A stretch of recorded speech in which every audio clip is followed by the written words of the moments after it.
বেলাল ডাক দিয়ে বলে, উমাইয়া তোমাকে আমি আর ভয় পাই না, আমি শিখে গেছি, আমার পেয়ে গেছি রবকে। আমি আর দুর্গার পূজা করব না, মনসার পূজা করব না, আমি 5 ওয়াক্ত নামাজ মসজিদে গিয়ে আদায় করব। বলে আলহামদুলিল্লাহ। হক কথা কিন্তু তিতা লাগে। আল হাক্কু মুরুন, বেঈমানের গায়ের মধ্যে আগুন জ্বলে গেল। ডাক দিয়া কয়, বেলাল আর তোর বাঁচার উপায় নাই। বেলালকে এবার গ্রেফতার করা হলো। হাতের মধ্যে রশি, পায়ের মধ্যে রশি, রশি লাগাইয়া বেলালকে বলে, বেলাল তোকে এবার দুনিয়া থেকে বিদায় করে দেব। বেলাল বলে, সমস্যা নাই, আমি মরলে দ্বীনের জন্যই মরবো। বলেন সুবহানাল্লাহ। মুসলমানের জন্য মৃত্যু হলো হাদিয়া। ও উমাইয়া, আমার কোনো ভয় নাই, আমাকে মারো, আমি বেলাল তৈয়ার হয়ে রয়েছি। বেলালকে গরম বালুর মধ্যে শোয়ানো হলো। গরম বালুগুলো বেলালের পিঠের মধ্যে আঁচ লাগে, আঁচ। মরুভূমির বালু এমনি গরম, চৈত্র মাস বৈশাখ মাসে এমনি মাটির মধ্যে পা রাখা যায় না। গরম বালুগুলো বেলালের পিঠের মধ্যে আঁচ লাগে। বেলাল বলে, উমাইয়া আমাকে ছেড়ে দাও, আমি আমার পিঠ পুড়ে যায়, পুরা পিঠ পুড়ে গেল, ছাই হয়ে গেল। বেলালকে বলে, ঈমান ছাড়ো, তাহলে তোমাকে আমরা ছেড়ে দেব। বেলাল বলে, ক্বালু রাব্বুনাল্লাহ, বেলালের রব হলো আল্লাহ। হযরত বেলাল রবকে আল্লাহ বলে ডাকে, হাত হাত বলে চিল্লায়।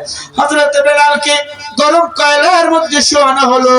বেলাল রাদিয়াল্লাহু তাআলা আনহু ডাক দিয়ে কয়, বেঈমানেরা রে, এত কষ্ট দিস না, আমার ফাইনাল সিদ্ধান্ত শুনে নে, আমি এক আল্লাহর গোলাম, আমি কালিমা পড়েছি, আমি বেলাল ঈমান ছেড়ে দেব না। গরম কয়লাগুলো বেলালের পিঠের মধ্যে ঢুকে গেল। বেলাল কান্দে আর ডাক দিয়া কয়, দুনিয়ার মানুষ দেখো, আমি বেলাল ঈমান আনার কারণে আমার কুফুরের হাতে তো নির্যাতন করে, আমি বেলাল এরপরেও ধৈর্য ধারণ করে রয়েছি, কারণ আল্লাহ ছাড়া আমার কেউ নাই। বেলাল রাদিয়াল্লাহু তাআলা ঢুকে কয়লার মধ্যে থেকে উঠানো হলো। পুরো পিঠের মধ্যে কয়লাগুলো ঢুকে ঢুকে গর্ত হয়ে গেছে। আবু জেহেল বলে, বেলাল ঈমান ছাড়। বেলাল ডাক দিয়া, আবু জেহেল যত কয়লা ঢুকাও না কেন, ঈমান আমি ছাড়বো না। ঈমানে কি যে মজা, যারা ঈমান এনেছে তারা জানে ঈমানে কত মজা। 5 ওয়াক্ত নামাজ যারা আদায় করে জামাতের সাথে, কোটি টাকা দিবেন, ওই বান্দা নামাজ কখনো ছেড়ে দিবে না। ঠিক কি না? বেনামাজিরা বুঝবে না, নামাজি যারা তারা বোঝে। ভাইরা আমার, বেলাল ডাক দিয়া কয়, উমাইয়া আমারে কষ্ট দিয়া লাভ নাই। আবু জেহেল হাতের মধ্যে ছোট্ট একটা চাকু নিল, চাকু নিয়ে বেলালের পিঠের মধ্যে এরকম করে টানা শুরু করে দিল। চিটতেছেন, পুরো পিঠটা ফালা ফালা ফালা ফালা করে ছিঁড়ে দিলেন। একটা মাছ যেমন ছিঁড়ে দেয়, বেলালের পিঠগুলো ছিঁড়ে দেওয়া হলো। ছিঁড়ে দেওয়ার পরে লবণ আর মরিচ এক জায়গায় করে বেলালের পিঠের মধ্যে এরকম লাগাইয়া দেওয়া হলো। বেলালকে সহ্য করা যায় না, এত কষ্ট সহ্য করা যায় না রে উমাইয়া। ও আল্লাহ, ঈমান আনতে যাই এত কষ্ট হবে আমি জানতাম না, তবে ঈমান যেহেতু এনেছি, আমাকে যদি মেরে ফেলে দাও, আমি বেলাল ঈমান ছাড়বো না। বেলাল চিল্লে চিল্লে কালিমা পড়তেছে, লা ইলাহা ইল্লাল্লাহ, লা ইলাহা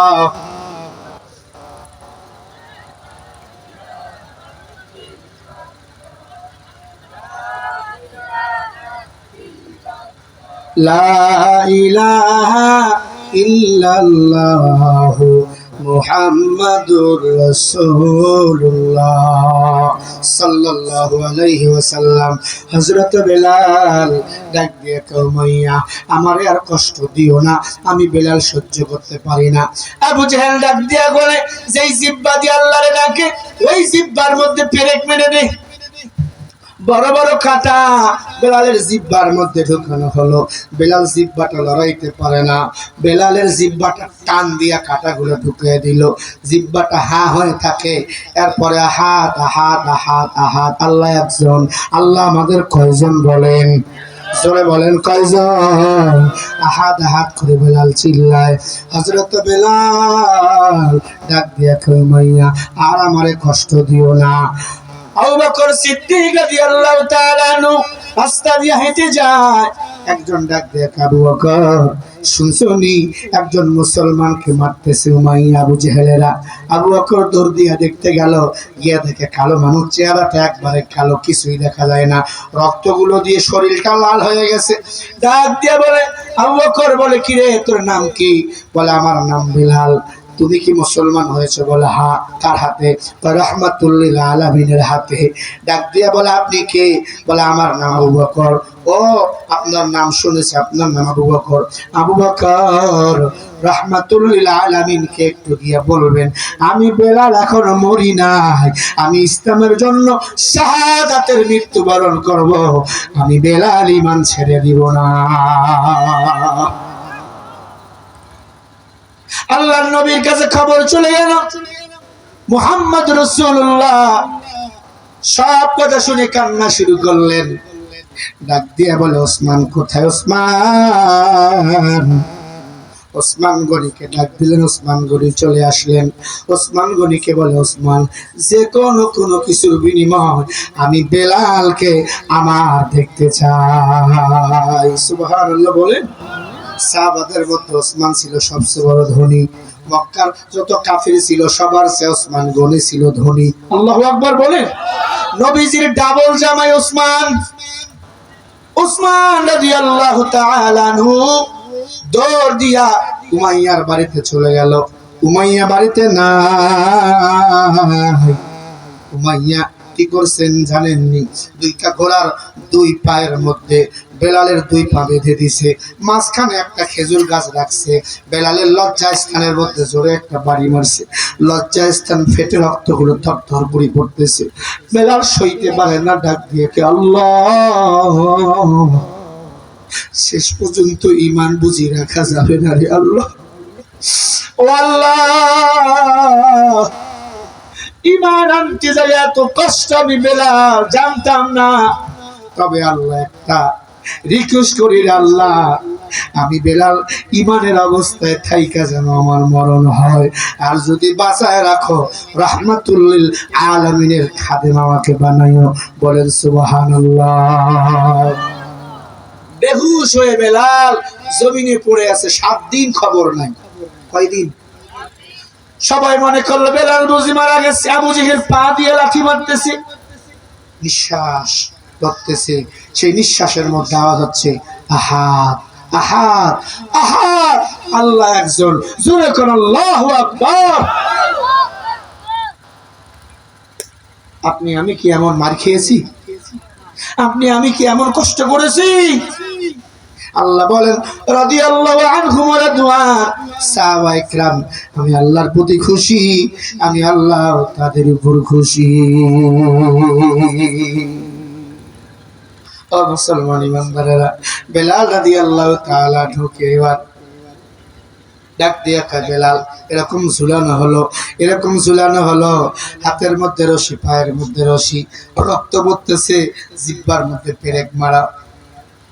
বেলালকে ডাক দিয়া কয়, ঈমান ছেড়ে দে।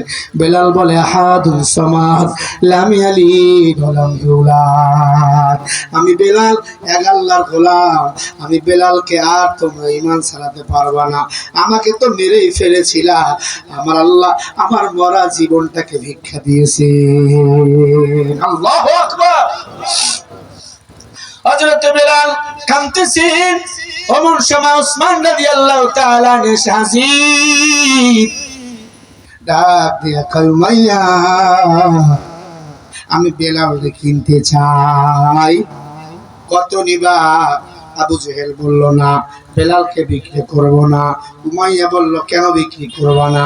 এই মরা বেলাল রে কেউ নিবে না, এর দ্বারা একটা বকরির ঘাস খাওয়া হবে না, এর লজ্জা স্থান ফাটাই ফেলছি, একে তো কেউ বিবাহ করবে না, এ কালো চেহারাও ভালো নয়। আবু জেহেল বলল ঠিক আছে তাহলে বিক্রি করে ফেলো। বিক্রি করব, কত দিবা? ওসমান বলে তুমি চাও। আল্লাহু আকবার। তুমি চাও কত নিবা? দিতে পারবা? ওসমান বলে আমি যেটা দেই সেটা আমি আর নেই না। কথায় কথা বলে এক সাহাবা ওসমানের কাছে আসছে, ওসমান আমার মেয়ের বিয়া, আমার মেয়ের বিয়াতে আমি একটা উট জবাই কইরা মেহমানদের মেহমানদারি করব। ওসমান বলে ওই শাম দেশ থেকে একটা উটের পাল আসতেছে, ওখান থেকে একটা উট তুমি নিয়ে যাও। ওই সাহাবা প্রথম উটটা নিয়ে বাড়িতে চলে গেছে। উটের নিয়ে ভালো, প্রথম উটটা যেই দিকে যাবে পিছনের উটের ফালগুলো সেই দিকে যাবে। 1200-1300 মতো উঠছিল। ওসমানের সব উটগুলো ওই সাহাবার বাড়িতে চলে গেছে। পরের দিন সকালবেলা ওই সাহাবা চলে এসেছে, ভাই ওসমান আপনি আমাকে উট দিয়েছেন একটা, কিন্তু 1300 উটের পাল আমার বাড়িতে চলে গেছে। ওসমান বাকি 1299টা উট ফিরে আনা। ওসমান ডাক দিয়া বলে আমি দিতে শিখেছি, আমি নিতে শিখি নাই। আল্লাহু আকবার। আমি দিতে শিখেছি, আমি নিতে শিখি না। ওসমানকে বলল ওসমান তোমার দানের হাত এত লম্বা কেন? ওসমান বলে দান করলে আল্লাহ 3টা মুসিবত থেকে হেফাজত করে, আল্লাহ 3টা পুরস্কার দেয়। 1 নম্বরে আল্লাহ দানের বিনিময়ে হায়াত বাড়াইয়া দেয়, সুবহানাল্লাহ। 2 নম্বরে দান করলে আল্লাহ রাব্বুল আলামিন বালা মুসিবত থেকে হেফাজত করে। লেখা আছে অ্যাক্সিডেন্ট কইরা আপনার মরণ হবে তারাগঞ্জ মেইন রোডে, দানের বিনিময়ে আল্লাহ অ্যাক্সিডেন্ট টাকাইটা গাড়ি অ্যাক্সিডেন্ট করবে, তোমার হায়াতটাকে আল্লাহ বাড়াইয়া দিবে। 3 নম্বরে দান করলে আল্লাহ আপন জনের কবর আযাব মাফ করে দেয়, সুবহানাল্লাহ। দান করলে 3টা মুসিবত থেকে আল্লাহ হেফাজত করে। 1 নম্বর মুসিবত আল্লাহ বাপ কোনদিন দেন না। 2 নম্বর মুসিবত থেকে আল্লাহ হেফাজত করে, অকালে মরণ বান্দার হয় না। 3 নম্বর মুসিবত থেকে আল্লাহ হেফাজত করে, দুষ্ট আত্মীয় স্বজন আল্লাহ তার কপালে দেয় না। ও মুসলমান ইমানদার, আবু বকর সিদ্দিক রাদিয়াল্লাহু তাআলা আনহু চলে আসলেন, উমর ফারুক চলে আসলেন। বেলাল এবার ডাক দিয়ে বলে আপনারা এসেছেন? বলে হ্যাঁ। ওসমান রাদিয়াল্লাহু তাআলা আনহু ডাক দিয়ে বলে উমাইয়া বলো কি চাও? এবার ওসমান চাইবেন, ওসমানকে এবার বেলাল ওসমান এবার কড়াই করবে উমাইয়াকে, উমাইয়ার কাছ থেকে বেলালকে। আমি কি বলবো? কারা কারা শুনবেন একটু হাত তুলে দেখান। নারায়ে তাকবীর, লিল্লাহি তাকবীর।